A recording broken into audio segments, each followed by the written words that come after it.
ኢየሱስ ክርስቶስ ዘኦመ ስም ለዘይጼውኦ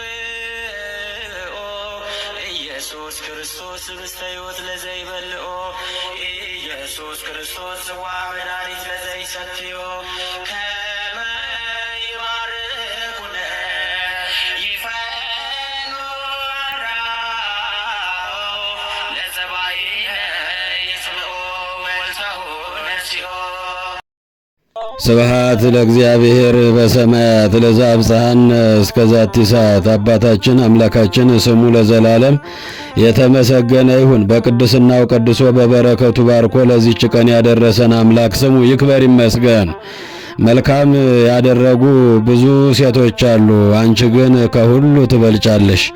በደመ ክርስቶስ የተቀደሳችሁ ከአብራከ መንፈስ ቅዱስ ከማኅፀነ ዮርዳኖስ በጥምቀት ልጅነት ያገኛችሁ በውጭም ሀገር በውስጥም በሩቅም በቅርብም ያላችሁ የእግዚአብሔር ልጆች ምእመናን ምእመናት፣ ይህ ድምፅ ይህ ቃል የሚሰማችሁ ሁሉ ሰላም እግዚአብሔር ከሁላችሁ ጋር ይሁን። በያላችሁበት የእናታችን የቅድስት የብጽዕት የንጽሕት ሐና በረከቷ ቃል ኪዳኗ ይጠብቃችሁ። መልካም ያደረጉ ብዙ ሴቶች አሉ፣ አንቺ ግን ከሁሉ ትበልጫለሽ። ይህን ቃል የተናገረው ጥበብን የተሞላው ማስተዋልን የተሞላው የዳዊትና የቤርሳቤህ ልጅ ነቢዩ ጠቢቡ ንጉሡ ሰሎሞን አባታችን ነው። መጽሐፈ ምሳሌ ምዕራፍ 31 ቁጥር 29 ላይ መልካም ያደረጉ ብዙ ሴቶች አሉ፣ አንቺ ግን ከሁሉ ትበልጫለሽ። ነቢያትን፣ ሐዋርያትን፣ ጻድቃንን፣ ሰማዕታትን የወለዱ ብዙ ደጋግ ሴቶች አሉ፣ አንቺ ግን ከሁሉ ትበልጫለሽ። ከሁሉ የምትበልጠው እናታችን ቅድስት ብጽዕት ንጽሕት ሐና ዛሬ በዓለ ዕረፍቷን የምናከብርበት ቀን ነው። የእግዚአብሔር አያት ለመባል የበቃች ናት።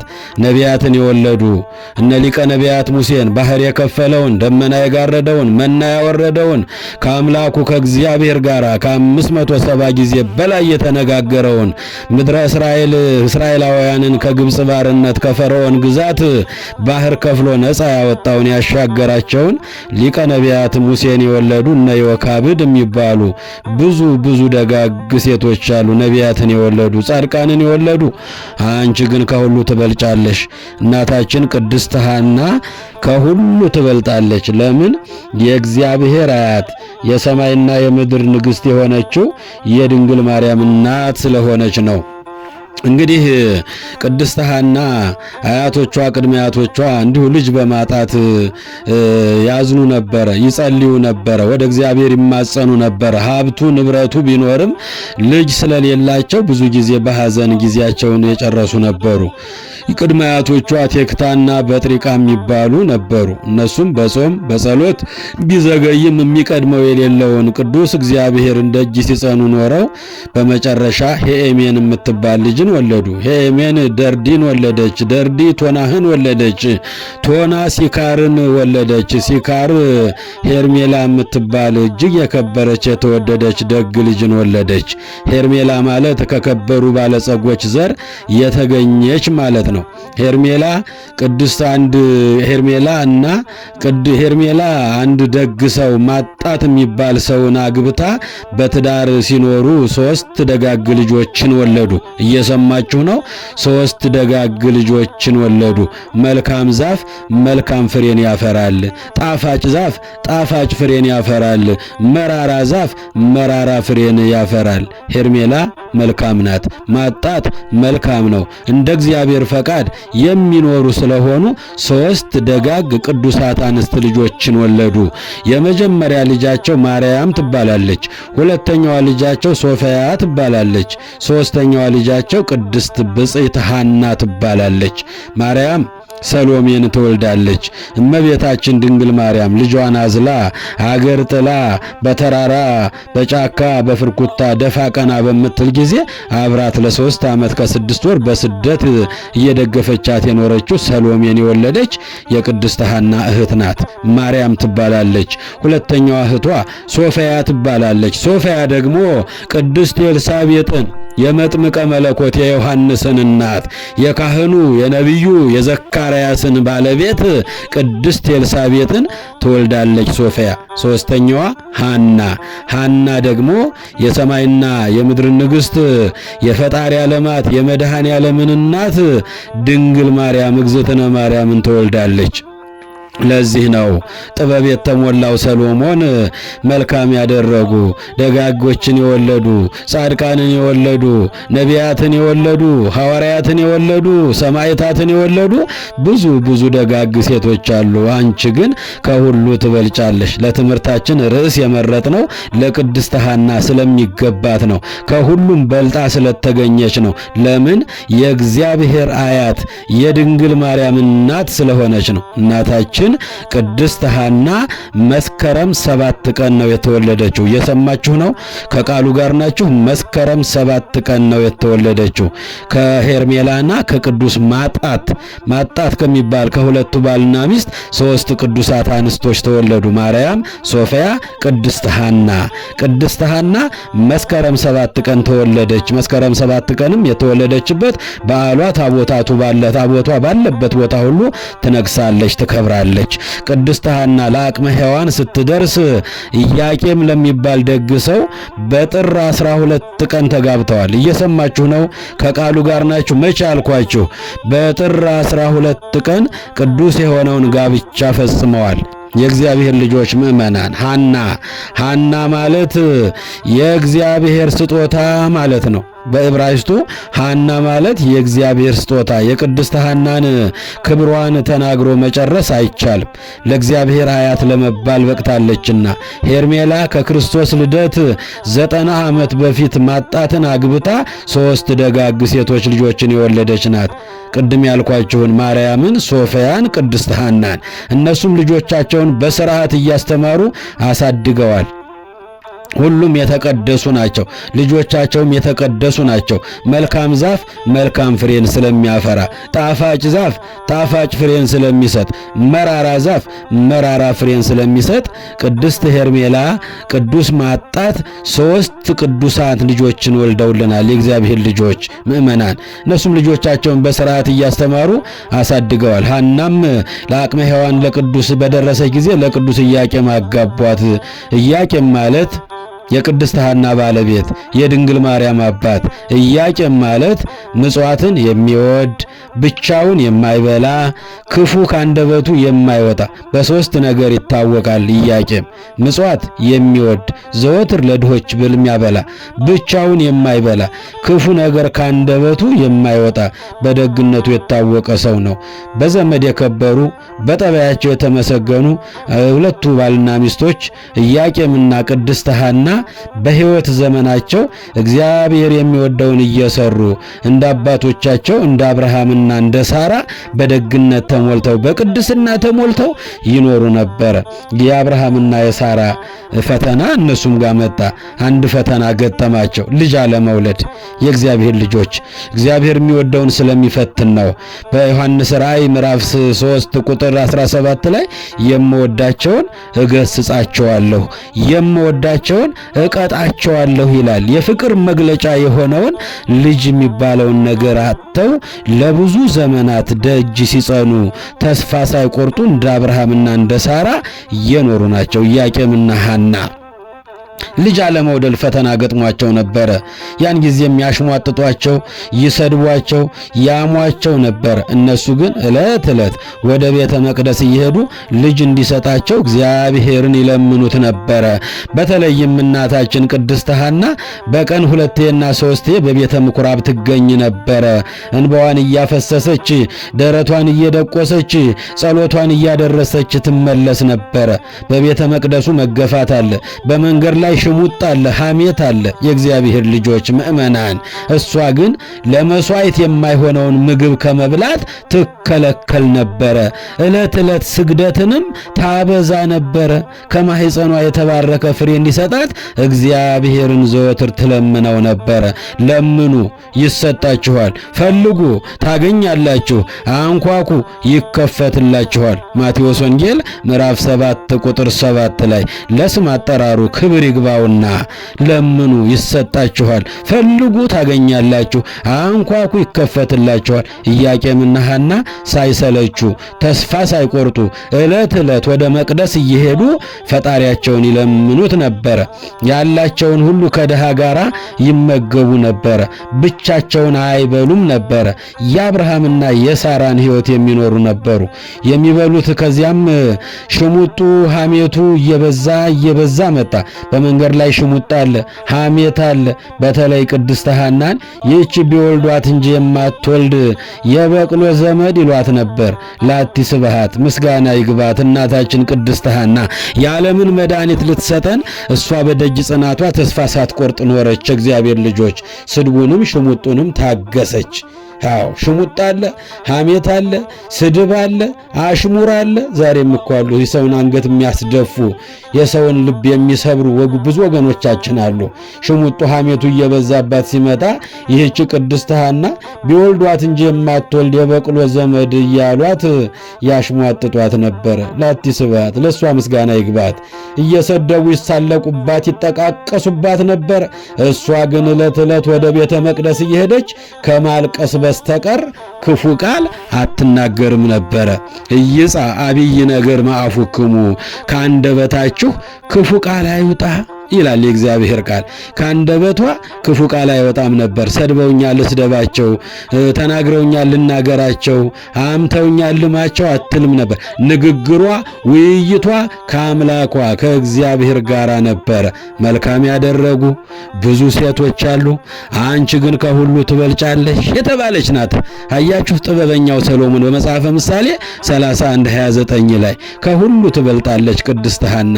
ትዕግስቷ፣ ደግነቷ፣ ዝምታዋ ከአምላኳ ጋር ብቻ ንግግሯ ለመስዋዕት የማይሆነውን ከመብላት ትከለከል ነበረ። ስግደትንም በየቀኑ እያበዛች ትሰግድ ነበረ። አንድ የማኅፀኗን ፍሬ እንዲሰጣት እግዚአብሔርን ተስፋ ሳትቆርጥ ትጠይቀው ነበረ። እግዚአብሔር ዘግይቶም ቢሆን የሚቀድመው የለም። የእግዚአብሔር ልጆች ጸኒሃ ጸናዕክዎ ለእግዚአብሔር ሰማዓኒ ወተመይጠኒ ቆይቼ አለ ልበ አምላክ አባቷ ዳዊት ቆይቼ ለብዙ ዘመን እግዚአብሔር እንደ እጅ ጸናሁት፣ እርሱም ዘንበል አለልኝ፣ ጩኸቴንም ሰማኝ። የሁላችንንም ጩኸት ይስማን። አዎ እሷ እንዲህ ነው ደጅ ጸናችሁ፣ ተስፋ ሳትቆርጥ ሳትሰለች። አንድ ቀን መልስ ይሰጠኛል፣ አንድ ቀን ታሪኬን ይቀይርልኛል፣ ጥያቄን ይመልስልኛል እያለች እናታችን ቅድስት ሐና ዘወትር ወደ ቤተ መቅደስ እየሄደች እየገሰገሰች ትጸልይ ነበረ። አባታችን ቅዱስ ኢያቄምም የሐናን ለቅሶ የሐናን እንባ አየና እሱም ወደ አንድ ተራራ ላይ ወጥቶ ገዳም ላይ ወጥቶ መጸለይ ጀመረ። ለ40 ቀን ለ40 ሌሊት ሱባኤ ገብቶ እንባውን አፈሰሰ፣ ደረቱን ደቆሰ፣ ወደ ፈጣሪው ጸሎቱን አደረሰ። ሱባኤ ገባ። የተባረከች ልጅ ስጠኝ እያለ የእግዚአብሔር ልጆች እናታችን ቅድስት ሐና ከዕለታት አንድ ቀን ወደ ቤተ መቅደስ ልትሄድ አሰበችና ሀብቱም ንብረቱም በመጠን ነበር ያላት። ሁሉንም ለድሃ እየሰጡ ልብሳቸውም መቀየሪያ የላቸው፣ ምግባቸውም ከዕለት ያለፈ ምንም አልነበራቸውም። በዚህ ሰዓት በደጃፏ ላይ ቆማ ስቅስቅ ብላ እያለቀሰች ነበረ። በጎረቤት ያለች አንድ ሴት ወጣለችና ለምን ታለቅሻለሽ ሐና? ዛሬ ምን ገጠመሽ አለቻት።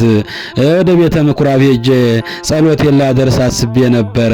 ልብሴ ደግሞ ቆሽሾብኛል፣ አድፎብኛል። ይሄን ለብሼ ብሄር ደግሞ እግዚአብሔር ደግሞ ንጹሕ ባህሪ ነው አይቀበለኝም ብዬ በዚህ ምክንያት ነው ማለቅሰው አለች። እኛ ልባችን ቆሽሿል፣ ልብሳችን ቆሽሿል። የእግዚአብሔር ልጆች ከቅድስት ሐና የምንማረው ምንድን ነው? ልብሴ ቆሽሾብኛል ነው ያለችው። ልቧማ ንጹሕ ነው። ሲሰድቧት፣ ሲያሟት፣ ሲያሽሟጥጧት፣ ሲገፈትሯት ውጪ የአንቺን መስዋዕት እግዚአብሔር አይቀበልም ሲሏት በቤተ መቅደስ መገፋት፣ በጎረቤት መገፋት፣ በመንገድ ላይ ሽሙጥ፣ ስድብ፣ ይሄን ሁሉ ታግሳ ከአንደበቷ ክፉ ቃል አይወጣም፣ አትናገርም ነበር። ልቧ ንጹሕ ነው። ልቧ ለእግዚአብሔር የተዘጋጀ ነው። የእግዚአብሔር ልጆች ልብሷ ግን ቆሽሾባት በዚህ ታለቅስ ነበረ። ታዲያ የኔ ልብስ ከአንድም ሁለት እኮ አለ፣ በአይነት ልብስ አለኝ፣ አንዱን ልስጥሽና ሄደሽ ይህን ለብሰሽ ለምነሽው ነው ያለቻት። በዚህ ጊዜ ቅድስት ሐና ጎረቤቷ ገንዘቡን ከየት እያመጣች እንደምትገዛው ታውቅ ነበርና ያንቺ ልብስ የተሰበሰበው ከዝሙት በተገኘ ሰውነትሽን ሸጠሽ ባገኘሽው ገንዘብ ነው። ይሄን ለብሼ ብለምነው እግዚአብሔር ማእምረ ኅቡዓት ነው፣ ልብን ኩላሊትን መርምሮ የሚያውቅ አምላክ ነው። ይሄን ለብሼ ብለምነው እንዴት ይሰማኛል ብለሽ ነው አለቻት። በዚያውም እየገሰጸቻት ነው። ምሰሪው ሥራ ጸያፍ ነው፣ ርኩሰት ነው፣ ዝሙት ነው፣ ኃጢአት ነው እያለቻት እያስተማረቻት ነው። በዚህ ጊዜ ጎረቤቷ በቅድስት ሐና ላይ ስድብ አወረደችባት። የእግዚአብሔር ልጆች ለካ ማህፀንሽን እንደ ድንጋይ አድርጎ ያስቀረው ይሄ ክፋትሽ ነው። እኔ እኮ አዝንልሽ ነበር ልጅ አይሰጣትም ወይ እያልኩ፣ ለካስ ይሄ ክፋትሽ ነው አለቻት። አያችሁ? አዎ ይሄ ክፋትሽ ነው አለቻት። ያን ጊዜ ምርር ብላ እናታችን ቅድስት ሐና እንባዋን አፈሰሰች። ወደ ቤተ መቅደስም ገሰገሰች። ደረቷን እየደቆሰች ልቧን መሬት ላይ ተደፍታ በመቅደሱ አለቀሰች። ያን ጊዜ ሰገደች፣ እንባዋን አፈሰሰች፣ አለቀሰች። ሄደችና ከዛፉ ስር ደገፋለችና እንቅልፍ አላት። የእግዚአብሔር ልጆች ድካሙ ሲሰማ ስግደቱ፣ ጸሎቱ፣ ሐዘኑ ልቧ ተነክቶ ነበርና በመንገድ ላይ ስድብ ነው፣ በጎረቤት ስድብ ነው፣ በቤተ መቅደስ መገፋት ነው። አምላኬ ጩኸቴን ስማኝ አለችና ወደ ፈጣሪዋን በዋና አፈሰሰችና ወደ ዛፉ ስር ገብታ ጠለል ብላ እዛች አረፍ እንዳለች ቀና ብላ ስትመለከት እርግቦች ከልጆቻቸው ጋር ሲጫወቱ አየች። የተደገፈችው ዛፍም አብቦ ፍሬ አፍርቶ አየች። ለዚህ ዛፍ ፍሬ የሰጠህ አበባ ሰጠህ ፍሬ የሰጠህ ለእነዚህ እርግቦች ልጆች ሰጠህ በልጆቻቸው እንዲደሰቱ ያደረክ እውነት በየመንገዱ እንደሚሉኝ እኔ ተፈጥሮዬ ከድንጋይ ነውን? እውነት የበቅሎ ዘመድ ነኝን? ጌታ ሆይ የኔን ጸሎት አትሰማምን? አለችው። እንባዋን አፈሰሰች። እግዚአብሔር ልጆች ቆይቼ እግዚአብሔርን ደጅ ጸናሁት፣ እርሱም ዘንበል አለልኝ፣ ጩኸቴንም ሰማኝ። መዝሙር 39 ከቁጥር 1 ላይ የሐና ጸሎት ሊሰማ ነው። የሐና ጸሎት ቅድመ እግዚአብሔር ሊደርስ ነው። የሐና ጩኸት ሊሰማ ነው። ኢያቄም 40 ቀን 40 ሌሊት በተራራ ላይ ወጥቶ እያለቀሰ ነው። እሷም በሐዘን ልትሞትብኝ ነው፣ ፈጣሪ ከማህፀኗ እንደ የተባረከ ፍሬ ስጠኝ እያለ እሱም በጸሎት በሱባኤ ላይ ነው የከረመው። 40 ቀን 40 ሌሊት ሁለቱም አርጅተው ስለነበረ በጣም ተስፋ በቆረጡበት ጊዜ ቢዘገይ የሚቀድመው የሌለ ቅዱስ እግዚአብሔር አምላካችን ታላቁን መልአክ ቅዱስ ገብርኤልን ላከለት። ልጅ መውለጃ ጊዜያችሁ ደርሷል፣ ጸሎት ቅድመ እግዚአብሔር ደርሷል፣ ወደ ቤትህ ተመለስ ውረድ አለው። የምስራች ነገረው። ያን ጊዜ ሐምሌ 30 ቀን ወደ ቤቱ ተመልሶ በተኙ ሰዓት በህልማቸው ህልም ያያሉ።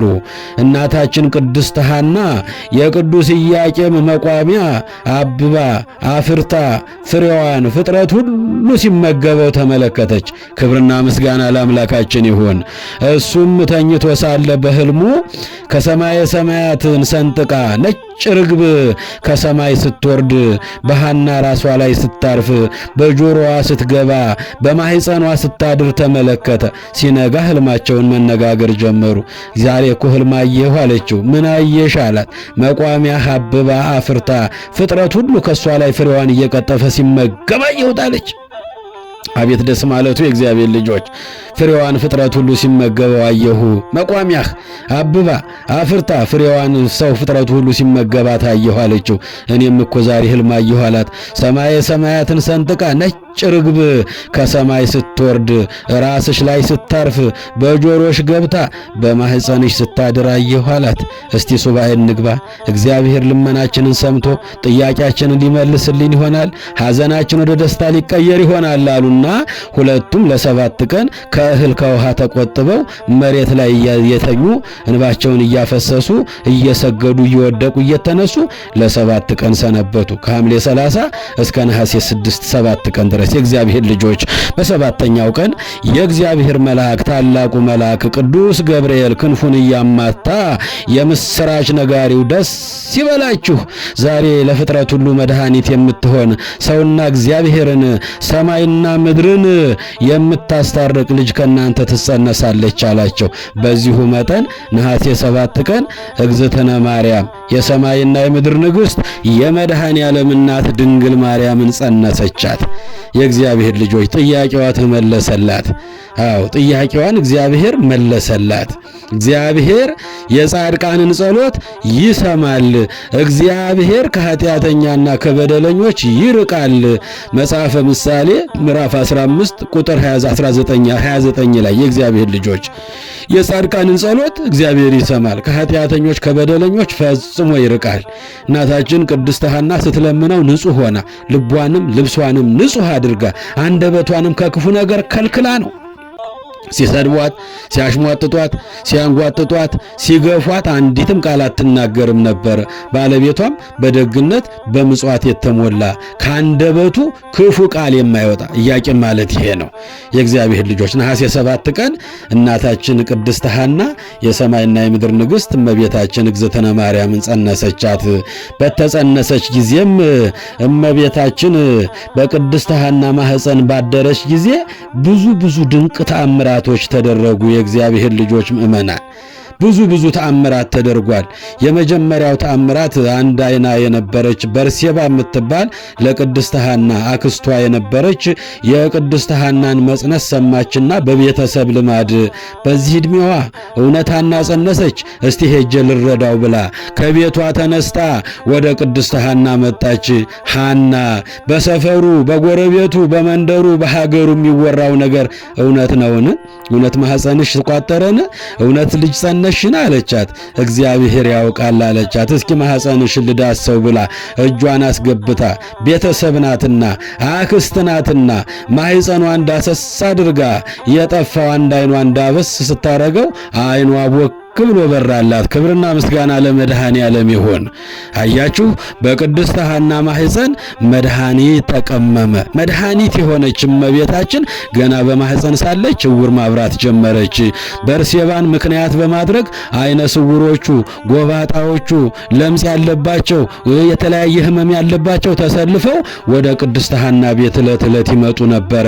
ሁሉም እንደ እምነታቸው ማኅፀኗን እየዳሰሱ ይፈወሱ ነበረ። ጎባጣ ይቀናል፣ ዕውሩ ይበራል፣ ለምጻሙ ይነጻል፣ አጋንንቱም ተቃጠልኩ እያለ ይወጣል። ክብርና ምስጋና ለቅድስት ሐና ይሁን። የእግዚአብሔር ልጆች ምእመናን፣ አዎ ቅድስት በርሴባ ናት። እስቲ ማኅፀንሽን ልዳስ። የተወራው ወሬ በሰፈር በጎረቤት በሀገሩ የሚወራ እውነት ነውን? ማኅፀንሽ ልጅ ያዘን? እስቲ ልዳብስሽ አለቻት። ዳሰስ አርጋ የጠፋው አይኗን ዳሰስ ስታረጋት የበርሴባ አይኗ ብሎ በራላት። ይህን ምክንያት በማድረግ ብዙ አይነ ስውራኖች አይናቸው በራ፣ ጎባጣው ቀና፣ ለምጻሙ ነጻ፣ አጋንንቱ ተቃጠልኩ እያለ በሽተኛው ሁሉ ተፈወሰ። ክብርና ምስጋና ለአምላካችን ይሁን። በሁለተኛ ደረጃ እናታችን ቅድስት ሐና በጸነሰች ጊዜ የአጎቷ ልጅ ሳምናስ የሚባል ሞተ ብለው መርዶ ነገሯት። በቤተሰብ ልማድ ለቅሶ ልትደርስ እርሟን ልታወጣ ከሀገሯ ተነስታ ወደዛ ወደ አጎቷ ልጅ ቤት ወደ ሞተው ልጅ ቤት መጣች። እናታችን ቅድስት ሐና አስከሬኑን እየዞረች ሬሳውን እየዞረች ወይ ልጄ ማለት ጀመረች። ቤተሰብ ለቤተሰቡ እንደሚያለቅስ ማለት ነው። በዚህ ጊዜ እየዞረች ስታለቅስ የቅድስት ሐና ጥላዋ ቢያርፍበት አፈፍ ብሎ የሞተው ተነሳ። ክብርና ምስጋና ለቅድስት ሐና ይሁን። የእግዚአብሔር ልጆች ምእመናን፣ ተነስቶም በቅድስት ሐና ማኅፀን ያለችው ድንግል ማርያምን አመሰገነ። ሰላም ለኪ ወእም ሕይወቱ ለዘገብረ ሰማየ ወምድረ፣ ሰማይና ምድርን ባህርንና የብስን ፈጥሮ የሚገዛ የእግዚአብሔር አያት የምትሆኚ እናቴ ቅድስት ሐና ሰላም ላንቺ ይሁን ብሎ ለቅድስት ሐናም ሰገደላት። የሞተው ተነስቶ ለቅድስት ሐና ሰገደላት። ለድንግል ማርያም ምስጋና ቀረበላት። እናትና ልጁን አመስግኖ ተመልሶ አረፈ። ያጎቷ ልጅ ሳምናስ ከሞት ተነስቶ የቅድስት ሐናን ክብር ገለጠላት። ለዚህ ነው ጥበበኛው ሰሎሞን መልካም ያደረጉ ደጋግ ሰዎችን የወለዱ ነቢያት፣ ሐዋርያት፣ ጻድቃን፣ ሰማዕታትን የወለዱ ብዙ መልካም ሴቶች አሉ፣ አንቺ ግን ከሁሉ ትበልጫለሽ ቅድስት ሐና ከሁሉ ትበልጣለች። ድንግል ማርያምን በማህፀኗ በተሸከመች ጊዜ ዕውራን አብርታለች፣ ጎባጣ አቅንታለች፣ ለምጻም አንጽታለች፣ የሞተውን አንስታለች። እናታችን ቅድስት ሐና የእግዚአብሔር ልጆች በዚህ ሰዓት ምቀኞች አይሁዶች ተነሱባት። እነ ዳዊት እነ ሰሎሞን 40 ዘመን ገዙን፣ ይህች ደግሞ በማህፀኗ ሳለች የሞተ የምታነሳ በተወለደ ጊዜ ምን ልታደርገን ነው ብለው ሊገድሏት ተማከሩ። እየሰማችሁ ነው። ዓለም መድኃኒቱን ይጠላል። ዓለም ፈዋሹን ይጠላል። መድኃኔ ዓለምን እንዳሳደዱት አያቱንም እንዲሁ ያሳድዷት ነበረ። ገና በማህፀኗ ሳለ ዕውር የምታበራ፣ ጎባጣ የምታቀና፣ ለምጽ የምታነጻ፣ የሞተ የምታነሳ በተወለደ ጊዜ ምን ሊያደርገን ነው?